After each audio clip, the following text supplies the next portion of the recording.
ENReco was that it was really fun. Going into ENReco, I don't think anyone knew what was happening. I'm sure you could tell that everything leading up to ENReco, no one expected it to be a roleplay. A roleplay server. Like, from the teasers to the animation to like the PVs, like everything leading up into ENReco, no one expected it to be roleplay. It's the very first time that it happened, so there's like no precedent for people to take examples from. So leading up to it, it was like a lot of questions like, how are we gonna do this? And what are your expectations? And what do you want us to do? Kind of stuff. And because this was the very, very first installment, and that everyone was just like, okay, we'll just see what happens and we'll wing it. And even me, on the very first day, I wasn't sure what I was going to roleplay as. I understood the concept of it being a roleplay, and I saw the setting, and I'm like, the easiest thing to do is just talk a little weirdly and a little medievally, and I have never done, like, a voiced roleplay ever before. All my roleplaying experience has been text-based, which means I get to have a lot of time to talk weird. No, it's not weird. It's wonderful. Talk strangely.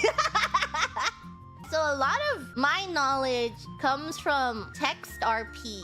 So it was very interesting experience for me to see it translated into a voiced setting where the first thing you say is the new canon. You know? It's a very different experience. You're just like, you are always, whatever you are saying is what's being written. And then I was like, I don't know what's going on. I just wing it. I have never sat down and been in like a group setting in a call role-playing. It's always just been through text. That is all my RP experience. So I'm sure everyone can tell on the first day, everyone was looking and finding their footing.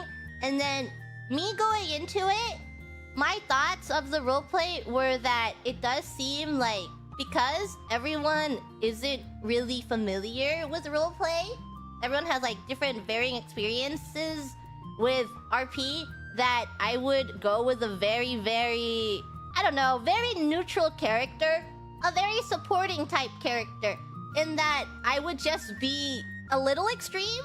I wanted to be on the a little more of the extreme side, where I could maybe persuade someone to roleplay back at me if I just keep talking like that and saying weird stuff. So a lot of what I wanted to do was just like make people around me more comfortable with role-playing back to me, because everyone just has like deferring comfort of RP. And I hope in doing that I was able to, yeah, I'm role-playing with you, please respond back to me. And in the beginning, a lot of my interactions were, I don't know, my memory is foggy, so I'm sorry if everything I'm saying is completely wrong. Maybe my perception of myself role-playing is completely different from what I was actually doing. In my head, what I was doing was I was trying to, how to say, support others by kind of gently nudging them into like coming up with their own scenarios and then going along with it. I'm talking out of my ass right now because I've never taken an improv class in my life. I've only heard this secondhand, is that a lot of improv is yes-anding. So here I am. I'm like, okay, let's try and talk to this person and let's try to gently guide them into doing something that they maybe like, so they come up with a scenario, and then let's go along with the scenario so that they feel more confident and comfortable in creating new scenarios. That is what I was doing. But even if I was trying to go along with a lot of what people were doing, Jonathan G was still his own character. And I made him a very agreeable person because he had to be agreeable for all of this to work. But he still had his own ideals. You know, he is loyal to Queen Tam Gander. He won't do something terrible unless tricked into it. So there will be a little bit of resistance regarding things that his views don't align with. But I always try to set up like an alternative for someone to like get around it. So if I'm like, oh no, I wouldn't do that, even though you are very blank and blank, I cannot possibly go against my ideals. And I was trying to like hint at, oh, you could word this in a way to make me believe you, and I'll go along with your plot. So I hope people were able to pick up that if they just lied to me a little bit and worded their way around my sentence, I will do whatever they want to do. So he is just a very, very gullible person. Very loyal and very good. So if you wanted to bring someone along with your journey, he's the reliable person that you could bring along on your journey. And if you wanted someone to do something for you, you can lie to him and make him do it for you. Also, I refer to Jonathan G as him because somewhere in my mind I completely forgot that this roleplay was us. It got lost to me somewhere along the way that I forgot that it's just us with amnesia. So that's why Jonathan G is being referred to as a male.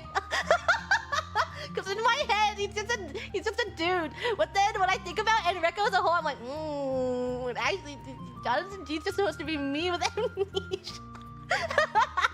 Don't worry, I'll figure it out later. I have many chapters before I really have to confront that, so... I have enough time to bullshit something together and make it work. Yeah, don't worry. But for all intents and purposes, in chapter 1, just imagine Jonathan G as the typical knight. He is the moment. It is him. Hello, no. No, hello. Yeah, hello. Okay? Say!